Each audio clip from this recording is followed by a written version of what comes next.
حضرت ابو ہریرہ رضی اللہ تعالی عنہ سے روایت ہیں، فرماتے ہیں کہ نبی کریم رؤوف الرحیم صلی اللہ تعالی علیہ وآلہ وسلم نے ارشاد فرمایا، احب البلاد الی اللہ مساجدها وابغض البلاد الی اللہ اسواقها، کہ اللہ تعالیٰ کے نزدیک پسندیدہ مقامات اور پسندیدہ جگہیں وہ مساجد ہیں، اور ناپسندیدہ جگہیں اور ناپسندیدہ مقامات وہ بازار ہیں۔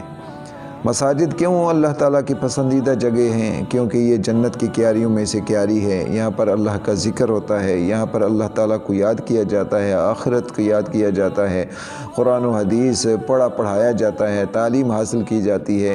تو ظاہر ہے جہاں پر اللہ تعالیٰ کا ذکر ہو اور اللہ تعالیٰ کی عبادت ہو، وہاں پر رحمتیں برستی ہیں۔ اللہ تعالیٰ کو وہ بندہ پسند ہے جو اس کا تابع دار اور فرما بردار ہو۔ اور جس طرح کہ حدیث میں آتا ہے کہ نبی کریم علیہ الصلوۃ والسلام نے فرمایا، اذا مررتم بریاض الجنہ فرتعوها، کہ جب تم ریاض الجنہ کے پاس سے گزرو، جنت کی کیاری سے گزرو، جنت کے باغیچے سے گزرو، تو وہاں پر چر لیا کرو۔ صحابہ نے عرض کی، یا رسول اللہ ریاض الجنہ کیا ہے؟ تو نبی کریم علیہ الصلوۃ والسلام نے ارشاد فرمایا، مساجد ہیں، یعنی مساجد یہ جنت کے ٹکڑوں میں سے ایک ٹکڑا ہے، جنت کے باغوں میں سے باغ ہیں۔ تو جو بندہ مسجد میں آتا ہے گویا کہ وہ جنت میں آ گیا، جنت کے وہ باغات میں آ گیا۔ اور اس میں چرنا کیا ہے؟ تو چرنا یہ ہے کہ چرنے کا مطلب ہے کھا پی لینا، یعنی اور مساجد میں آ کے چرنا کیا ہے؟ تو مساجد میں آ کے چرنا یہ ہے، کھانا پینا یہ ہے کہ سبحان اللہ والحمدللہ ولا الہ الا اللہ، یعنی اللہ کے ذکر میں مشغول ہو جانا، اللہ اللہ کرنا۔ تو یہ گویا کہ کچھ جنت کے باغات میں سے کچھ کھا پی لینا ہے، یعنی یہی جنت میں جانے کا ذریعہ بن جائے گا، یہی میں جنت کے حصول کا ذریعہ بن جائے گا، اور جنت کے انعامات اور وہاں کے کھانے پینے کا ذریعہ بن جائے گا۔ تو ہمیں مساجد کی طرف آنا چاہیے۔ تو مساجد میں برکتیں ہیں، اور ایک روایت میں آتا ہے کہ نبی کریم علیہ الصلوۃ والسلام فرماتے ہیں کہ قیامت والے دن، جس دن کوئی سایہ نہیں ہوگا سوائے عرش کے سائے کے، تو نبی کریم علیہ الصلوۃ والسلام فرماتے ہیں کہ 7 ایسے لوگ ہوں گے کہ جن کو عرش کا سایہ ملے گا، اور ان میں سے ایک شخص وہ ہے کہ قلبہ معلق بالمساجد، جس کا دل مسجد میں لگا رہتا ہے، اس کا دل مسجد میں سکون حاصل کرتا ہے۔ وہ مسجد میں آ جائے تو اس کو سکون ملتا ہے، اور وہ سمجھتا ہے کہ یہیں پر رہنا چاہیے، لیکن کاروبار کے لیے وہ پھر نکلتا ہے، تو وہ جب پھر اذان ہوتی ہے تو پھر مسجد کی طرف دوڑتا ہوا آتا ہے۔ اور ایک قول بھی ہے کہ مومن بندے کی نشانی یہ ہے کہ وہ مسجد میں اس کا دل اس طرح لگا رہتا ہے کہ جس طرح مچھلی کا دل پانی میں لگا رہتا ہے، وہ سکون پاتی ہے، تو مومن آدمی وہ مسجد میں سکون پاتا ہے اور اس کو سکون میسر ہوتا ہے۔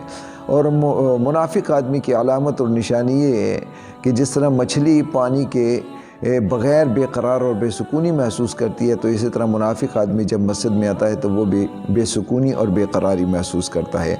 تو اب ہمیں دیکھنا چاہیے کہ ہم مسجدوں میں سکون پاتے ہیں یا ہمیں بے قراری ہوتی ہے۔ تو اگر ہمیں سکون ملتا ہے تو اب بندے کو خوش ہونا چاہیے، اس پر اللہ کا شکر ادا کرنا چاہیے، اور اگر اس کے دل کو بے قراری اور بے سکونی ہے اور بے چینی ہے تو پھر اس کو اس حالت بے غور کرنا چاہیے اور اس حالت سے نکلنا چاہیے، اور مسجدوں میں اس کو دل لگانا چاہیے۔ تو ان مساجد کو، یہ اللہ کے گھر ہیں، یہ اللہ کے گھر ہے، اس میں سکون اور رحمتیں برستی ہے، سکون ملتا ہے۔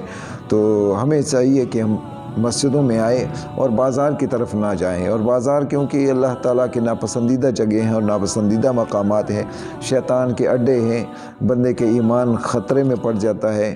تو ہم بازار سے دور رہیں تاکہ ہمارے دل محفوظ رہیں، ہمارے دل شیطان کے وسوسوں میں نہ آئے۔ جو کام ہو فوراً اس کو نمٹا کے تو فوراً مساجد اور ذکر کی محفلوں میں آ جائیں، تاکہ وہ جو بے قراری اور بے سکونی باہر سے اس کو حاصل ہوئی اور آئی اس کے دل میں، تو وہ سکون میں بدل جائے اور اس کو سکون مل جائے۔ تو مسجدوں میں آئیں اور مسجدوں کو آباد کیا جائے۔ مسجدوں کو آباد کرنا، یہ مسجدیں آباد لوگوں سے ہوتی ہیں، لوگوں کی عبادت سے ہوتی ہے، قرآن کریم کی تلاوت سے ہوتی ہے، احادیث سے پڑھنے سے ہوتی ہے۔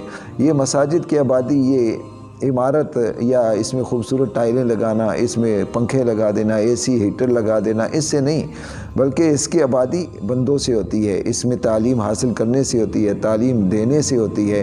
تو جب اس میں لوگ آئیں گے، تعلیم حاصل کریں گے، تو پھر یہ مسجد آباد ہوگی۔ یہ نہیں کہ مسجد کو بہت بڑی مسجد تو بنا دی لیکن اس میں لوگ نہیں آتے، لہٰذا ہمیں چاہیے کہ ہم خود بھی مسجد میں آئیں اور دوسرے لوگوں کو بھی مسجد کی طرف آنے کی دعوت دیں۔ اللہ رب العزت ہمیں توفیق عطا فرمائے کہ ہم مسجدوں کو آباد کریں، مسجدوں کی خدمت کریں، آمین۔